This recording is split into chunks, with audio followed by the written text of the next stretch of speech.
இதுதாங்க உங்களோட overall சிமுலேஷனோட circuit file. So இந்த ஃபைல் வந்து இப்படி வரும். நம்ம அந்த ஃபைலை வந்து இப்போ ரன் பண்ணிட்டோங்க. இப்போ ரன் பண்ணி இதில் நம்ம என்ன அவுட்புட் பார்க்கணும் அப்படின்னா, ஸோ சோலார் பேனலோட இன்புட் வோல்டேஜ் என்ன வருது, ஸோ பேட்டரியோட இன்புட் வோல்டேஜ் என்ன வருது அப்படின்னு நம்ம செக் பண்ணணும். ஆக்சுவலாக நம்ம செக் பண்ணிவிட்டு இதோட அவுட்புட் வந்து நமக்கு என்ன அவுட்புட் வருது அப்படின்னு நம்ம செக் பண்ணோம். ஸோ இதில் வந்து பார்த்தீங்கன்னா சோலார் பேனல் நம்ம என்ன போட்டிருக்கோம் அப்படின்னா ரன் பண்ணிட்டோம். இந்த சோலார் பேனல் நம்ம ரன் பண்ணி அவுட்புட் பார்க்குறதுக்கு இந்த ஸ்கோப்பை ரன் பண்ணிங்க அப்படின்னா ஸோ உங்களுக்கு இந்த மாதிரி வருது. ஸோ இந்த மாதிரி வரும்போது இதை கிளிக் பண்ணால் உங்கள் அவுட்புட் வந்துடும். ஸோ இந்த அவுட்புட் வந்து பார்த்தீங்க அப்படின்னா உங்களுக்கு அரௌண்ட் சோலார் பேனலோட வோல்டேஜ் வந்து பார்த்தீங்கன்னா ஒரு 50 to 54 வோல்ட் வருதுங்க. ஸோ அதே மாதிரி பேட்டரியோட வோல்டேஜ் அரௌண்ட் வந்து பார்த்தீங்கன்னா உங்களுக்கு ஒரு 53 வோல்ட் வருது. So PV input voltage, battery input voltage. So இது நீங்கள் டிஸ்பிளேல பார்க்கணும் அப்படின்னா ஸோ டிஸ்பிளே இங்கே கொடுத்துருக்கோம். நம்ம இதை வந்து நீங்கள் கொஞ்சம் மவுஸ் மூவ் பண்ணாலே ஜூம் ஆகும். ஸோ 53.9, 52.58 மோஸ்ட்லி ரெண்டுமே same. 53 volt solar panel voltage 53. So பேட்டரியோட வோல்டேஜ் 53ங்க. ஓகேவா? ஸோ இந்த வோல்டேஜ் நம்ம ரெண்டு இன்புட் வோல்டேஜ் கொடுத்து ஸோ இந்த கன்வெர்ட்டரில் கொடுக்கும் பொழுது நமக்கு ரெண்டு அவுட்புட் ஆனது வெளியே வருது அப்படின்னு சொல்கிறாங்க. ஓகேவா? ஸோ சோலார் மூலமாக பேட்டரி சார்ஜ் ஆகும். அதுக்கப்புறம் வந்து பார்த்தீங்கன்னா ரெண்டு அவுட்புட் நம்மளுக்கு வெளியே வருதுங்க. ஸோ இந்த ரெண்டு அவுட்புட்டோட வோல்டேஜ் என்னன்னு நீங்கள் பார்த்தீங்க அப்படின்னா ஸோ கீழே ஸ்கோப் கொடுத்துருக்கோம். ஸோ இந்த அவுட்புட்டை பார்க்கணும். ஸோ இந்த அவுட்புட் நீங்கள் டபுள் கிளிக் பண்ணி ஸோ கொஞ்ச நேரம் கழிச்சுன்னா அவுட்புட் வந்துடும். ஸோ இந்த அவுட்புட் ஃபஸ்ட்டு அவுட்புட் வந்து பார்த்தீங்க அப்படின்னா உங்களுக்கு அரௌண்ட் வந்து பார்த்தீங்க அப்படின்னா வந்து உங்களுக்கு ஒரு 58 வோல்ட் வருதுங்க. ஸோ கரண்ட் வந்து பார்த்தீங்கன்னா 1.4 ஆம்ஸ் கிட்ட வருதுன்னு எடுத்துக்கலாம். ஸோ செகண்ட் அவுட்புட் உங்களுக்கு எவ்வளோ வருது அப்படின்னு பார்த்தீங்கன்னா அரௌண்ட் 220 வோல்ட் வருதுங்க நமக்கு. ஸோ அவுட்புட் ஆனது அரௌண்ட் 220 வோல்ட் வருது. கரண்ட் ஆனது உங்களுக்கு ஒரு 6 ஆம்ஸ் கிட்ட வருதுங்க. ஸோ சிக்ஸ் ஆம்ஸ் மேலே 6.5 ஆம்ஸ் அந்த மாதிரி வருது. ஸோ ஃபஸ்ட்டு வோல்டேஜ் ஆனது ஸோ 54 சம்திங் வரும். அதோட கரண்ட் ஆனது ஒரு 1.3, 1.2 வருது. செகண்ட் அவுட்புட் வோல்டேஜ் ஆனது நம்மளுக்கு 220 வருங்க. எனக்கு தெரிஞ்சு 220, 240 கிட்ட வரும்னு நினைக்கிறேன் ஆக்சுவலாக. ஸோ இந்த 220, 240 வோல்ட் வருது. ஸோ இதோட கிளியர் என்ன வருது அந்த ரீடிங் நமக்கு கிளியராக தெரியணும்னா நம்ம டிஸ்பிளேல பார்க்கலாம்.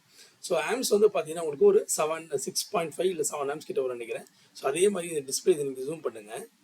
ஸோ இது ஜூம் பண்ணிங்கன்னா கரண்ட் வோல்டேஜ் வந்து அவுட்புட் ஒன் வந்து 52.05 வருதுங்க.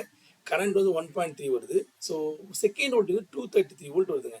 ஆக்சுவலாக அடுத்த கரண்ட் வந்து பார்த்தீங்கன்னா 6.6 சம்திங் வருது. ஆக்சுவலாக நம்ம சொன்ன ரேஞ்சுக்கு ஈக்குவலாக வந்துடுச்சு நம்மளுக்கு அது வேவ் ஃபார்ம். ஸோ இந்த வேவ் ஃபார்ம் தான் நீங்கள் இந்த இதில் பார்த்துருக்கீங்க. ஸோ இதுதான் உங்களுக்கு பிபிடியில் வந்து கொடுத்துருக்கோம். இப்போ இந்த சிமுலேஷனில் நம்மளுக்கு மொத்தம் 4 மாஸ்ஃபெட் இருக்குது. 1, 2, 3, 4 இந்த 4 மாஸ்ஃபெட் ஆனது ரன் ஆகுது. நமக்கு இந்த ரெண்டு அவுட்புட் ஆனது வருதுங்க. ஸோ இந்த 4 மாஸ்ஃபெட் ரன் ஆகிறதுக்கு நம்ம என்ன பண்ணிருக்கோம் அப்படின்னா நம்ம பல்ஸ் கொடுக்கறதுக்கு நம்ம வந்து பார்த்தீங்க அப்படின்னா ஸோ இந்த பல்ஸ் ஒரு பல்ஸ் கொடுத்துருக்கோம். இந்த பல்ஸ்க்கு பார்த்தீங்கன்னா மெயின் மாஸ்ஃபெட்டோட பல்ஸ் வந்து பார்த்தீங்கன்னா எம்பிபிடி மூலமாக நம்ம கொடுத்துருக்கோங்க. ஸோ இந்த எம்பிபிடிக்கு நம்ம கொடுத்துருக்கும் போது இந்த எம்பிபிடி என்ன பண்ணிருக்கோம்னா சோலாரோட வோல்டேஜும் கரண்ட்டையும், அதாவது விபிவி ஐபிவி இருக்கா, சோலாரோட வோல்டேஜும் கரண்ட்டையும் எடுத்து இது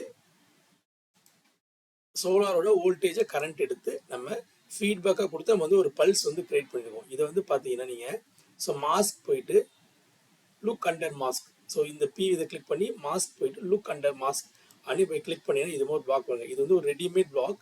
ஸோ இந்த பிளாக்ல வந்து என்ன கொடுத்துருக்காங்க அப்படின்னா ஒரு வோல்டேஜும் கரண்ட்டும் எடுத்து ஃபீட்பேக்காக கொடுத்து இது ரெடிமேடாக நெட்டில் கிடைக்கக்கூடிய ஒரு மாடல். அந்த மாடல் எடுத்து போட்டிருக்கோம். நம்ம இதில் வந்து வோல்டேஜும் கரண்ட்டும் ஃபீட்பேக்காக எடுத்து நம்ம வந்து ஒரு பல்ஸ் ஜென்ரேட் பண்ணிடுவோம். மற்றதுக்கு நம்ம வந்து பல்ஸ் ஜென்ரேட் பண்ணிடுவோங்க. ஸோ இதெல்லாம் பல்ஸ் ஜென்ரேட்டர். ஸோ அப்போ மற்றதுக்கு நம்ம பல்ஸ் ஜென்ரேட்டர் நம்ம எவ்வளோ ஜென்ரேட் பண்ணோம் அப்படின்னா 20e−6 அப்படின்னா 50 கிலோஹெர்ட்ஸுங்க. ஸோ 20e−6 அப்படின்னா 50 கிலோஹெர்ட்ஸ்க்கு நம்ம இதுக்கு ட்ரிகரிங் பல்ஸ் கொடுத்துருவோம். அப்போ இதோட சுவிட்சிங் பல்ஸ் வந்து 50 கிலோஹெர்ட்ஸுங்க. ஸோ இதோட பல்சஸ் தான் வந்து பார்த்தீங்க அப்படின்னா இந்த இடத்துல வரும். ஸோ இந்த பல்சஸில் வந்து பார்த்தீங்க அப்படின்னா ஸோ இந்த கான்ஃபிகரேஷன் பிரகாரமாக இதில் மொத்தம் 4 மாஸ்ஃபெட். இந்த 4 மாஸ்ஃபெட்டில் S2 மாஸ்ஃபெட் மட்டும் ஆஃப் ஆகுதுங்க. அதாவது பேட்டரியோட வோல்டேஜ் வந்து அதாவது 4 மாஸ்ஃபெட்டு, இந்த 4 மாஸ்ஃபெட்டில் S1, S3, S4 ஆன் ஆகுது. ஸோ இது வந்து ஹை ஃப்ரீக்வன்சி 50 கிலோஹெர்ட்ஸ் சொன்னால் இப்படி வருது. ஸோ நீங்கள் இதை ஜூம் பண்ணணும். இதை ஜூம் பண்ணி ஸோ இந்த மாதிரி பல்ஸ் வருதுங்க. ஓகேவா? ஸோ இந்த பல்ஸ் தான் உங்களுக்கு வந்து ட்ரிகரிங் பல்ஸாக மாஸ்ஃபெட்டுக்கு போகுதுங்க. ஸோ இந்த மாஸ்ஃபெட் இதில் ட்ரிகரிங் பல்ஸாக போகும் பொழுது நம்மளுக்கு அவுட்புட் ஆனது 200 வோல்ட், ஒன்று 54 வோல்ட் வருது. ஒரு மாஸ்ஃபெட் வந்து ஆஃப் ஆகிருக்குது. இந்த ஒரு மாஸ்ஃபெட் ஆனது ஏன் ஆஃப் ஆகுது அப்படின்னா அதாவது இந்த பேட்டரி கொடுத்துருக்கனால சோலார் வந்து இந்த பேட்டரி கூட நம்ம சார்ஜ் பண்ணிக்க முடியுங்க. ஸோ பேட்டரி சார்ஜ் பண்ணும்போது இந்த சுவிட்ச் ஆனது ஒர்க் ஆகும். ஸோ பேட்டரியிலேருந்து சப்ளை பண்ணுது, பேட்டரி சார்ஜ் பண்ணுது, பேட்டரியோட வோல்டேஜும் உள்ளே போகும்போது நம்மளுக்கு S1, S3, S4 ஆனது ஆன் ஆகணும். ஸோ சர்க்யூட்டில் S1, S3, S4 ஆனது ஆன் ஆகும் பொழுது நம்மளுக்கு ரெண்டு அவுட்புட் ஆனது கிடைக்கும். ஸோ பேட்டரி சோர்ஸை நம்ம சார்ஜ் பண்ணணும், அப்போ எனக்கு லோடுக்கு போக தேவையில்லை அப்படின்போது நம்மளுக்கு S2 ஒரு சுவிட்ச் ஆன் பண்ணால் பேட்டரி வந்து சார்ஜ் ஆகும் அப்படின்ற மாதிரி கான்செப்ட்டுங்க இந்த ப்ராஜெக்ட். ஸோ இதுதான் இந்த சர்க்யூட்டில் வந்து ஒர்க் ஆகுது ஆக்சுவலாக. ஸோ அப்போ உங்களோட ஓவரால் சர்க்யூட் டயக்ராம் வந்து இதுதான். தான் இதோட அவுட்புட் இதுதாங்க.